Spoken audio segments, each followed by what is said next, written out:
dollars towards this hub, which is pretty much 1/3 of the cost of this. So that's something we're very proud of. It's something I think we all should be very proud of Superior. So I think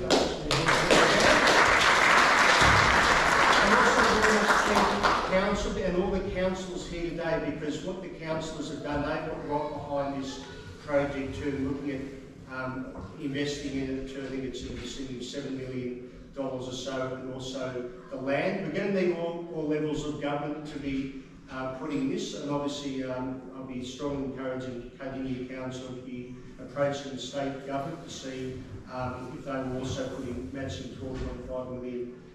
So I'll leave it there, mate. Thanks everyone for coming along, and this is all about you, and we've got so many people from various multicultural groups here today. Now, I might pass it back on to the Mayor to say a few words, and then Jared just to talk about the design and the concept and how we come up with things. Thank you very much.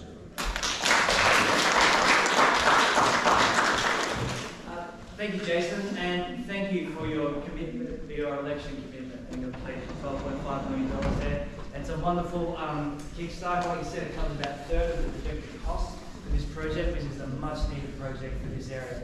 Look, I'd also like to thank Jason for recognising the need for this. As he mentioned, I think it was $350,000 from the last election that went towards a feasibility study for this, and it was paramount that we need to deliver something like this for our community. So seeing commitment from levels of government, Jason, thank you a lot for your commitment to this community and all communities across the country. Yes, thank you. Look, we really appreciate this from the commitment from the federal government. It's wonderful news. I think it's wonderful for all the community members here too to hear about what this project is going to get off the ground if in the future, if we can get a bit more momentum with this and a few other commitments. Like I said, state needs to come on board. It's a massive project. I think $36-ish million is the projected cost, but it will be a wonderful thing to see delivered for our community. I just want to just mention, so the feasibility study was presented at Council's December meeting and really felt there was an essential node within the council-wide approach to having something like this to integrate, and like I said, it's multicultural, which is for every culture. We want people to be here together, learning from each other, experiencing each other, and backwards and forwards, and that's what our community is out here. It is of every culture across the world, basically, and that's what makes up Latrobe, Cardinia, and the wider Australia. So thank you, Jason, and thank you everyone for coming down today.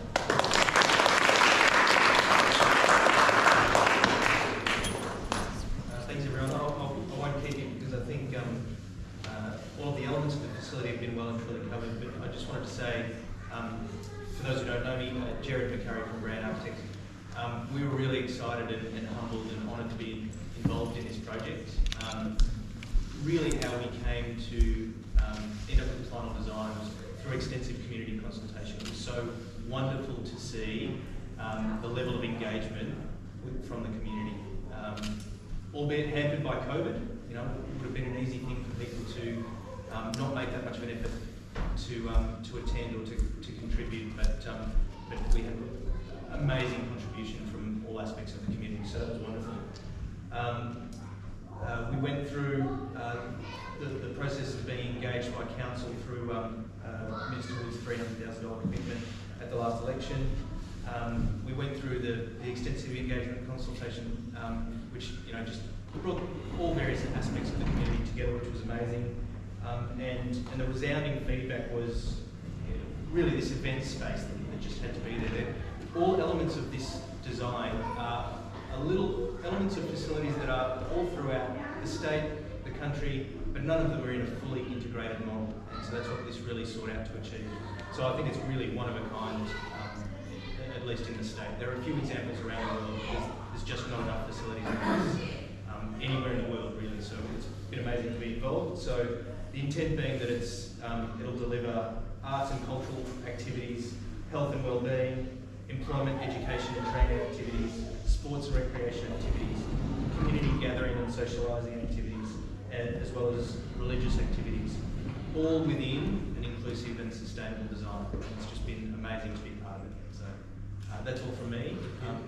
We really look forward to seeing this through. So thank you very much.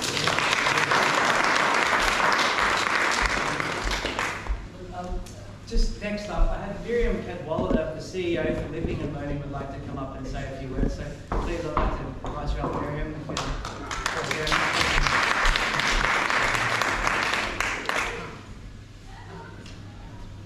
Okay, I'd like to introduce myself. My name is Miriam Cadwallader, and I originally migrated to Australia from New Zealand in the late 80s.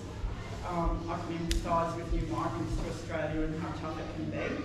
However, I didn't have the same settlement issues as some, especially language barriers, and that's one of the things that we do at the Living very well, is help new migrants who come to Australia to learn the way of Australian way of life. First, I'd like to Living and Learning to acknowledge the Bunurong people as the traditional custodians of the land where we live, learn and work, and pay our respects to the Aboriginal elders past and present, and acknowledge their continuing connection to land, sea and community of Australia. I also acknowledge my elders from where I descend. E hare taki toa I te toa takatahi, engare he toa takatini ke. That is my strength in being. It's not that from one person, but it is of many. A lot of people say, why do I add that? I add that because I'm proud of where I come from, and I understand that a lot of people who are sitting here today would be exactly the same. You're proud where you come from, of course you are. You can't take that away from who you are. It makes us who we are. However, we need to live in an Australian way of life, and we're here to thrive. Everybody wants to thrive, and I apologise for that. That's our African home ec club kids that are coming in today. They usually are in this space, but they'll go upstairs today. I just wanted to, we all know that Living and Learning has been named in the feasibility study as the people who will, or the organisation who will manage the multicultural hub. So I want to give you all a little bit about who we are.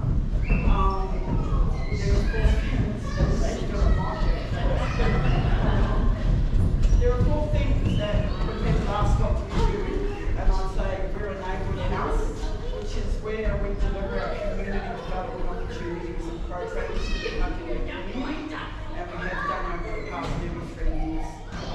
We're a local community education provider, which we have encouraged and spread with the Department of Education to deliver programs predominantly in basic IT, financial literacy, English as an additional language, and employability skills. That's what that's all about. We're also a community services hub, which is an information and referral point for core communities with settlement and living issues and citizenship information. And the other thing we do is we manage a community asset. Living and Learning in this facility is a community asset, and we try and make it so that it can be utilised by community groups, where you can do programs for your community. You can meet, celebrate special religious events. That's what we're all about. As you can see from what you see here, we're about harmony, we're about freedom. We've just hung this picture up today, which is the changing face of Cardinia. It has changed over the last 33 years that this organisation has been going, and it was my very first project 7 years ago. And it's still changing. Every day the makeup of Cardinia changes, and that also comes with the needs and wants of that community. So we recognise the importance of supporting diversity and our vibrant and growing community in Cardinia. Our diversity is highly valued and a source of great strength and resilience, I think, within Cardinia. Currently, we are the pseudo multicultural hub for Cardinia. We sort of morphed into that, and I would like to think that some of that is because I'm passionate about different diverse groups within Cardinia, and I walk the talk, and I walk the talk. It needs to be in there. We're about embracing everybody, and also having an affordable place for people to come that is friendly, and it's a safe place also for them to come to. There are a number of challenges that we've got. One of those is that our building's falling apart. We're patching it up all the time. So Jason, new building would be absolutely awesome for us to be able to work at. and also foster the partnerships that we do with other organisations. Another big challenge that we currently have at the moment is our Safe Haven Enterprise visa holders. We're a shared location. We have an increasing number of temporary visa holders who are settling in Pakenham. In the federal government, we're part of rural, whereas in state we're actually classified as part of metro. So it's sort of, some things not aligned, I think. And they're keen to live in Cardinia, to learn English, to learn how to work here. Our current AMET classroom, which is the federal government funded program, is currently full, but they're not eligible for the state. So I think that's, some of those things that I've been working on so that it is eligible for everybody. Again, thank you, Jason, and the Cardinia Shire and councillors for your advocacy over the years and for the support that towards our diverse communities in Cardinia, and hopefully a brand new spanking new building that we can stop patching up flaws.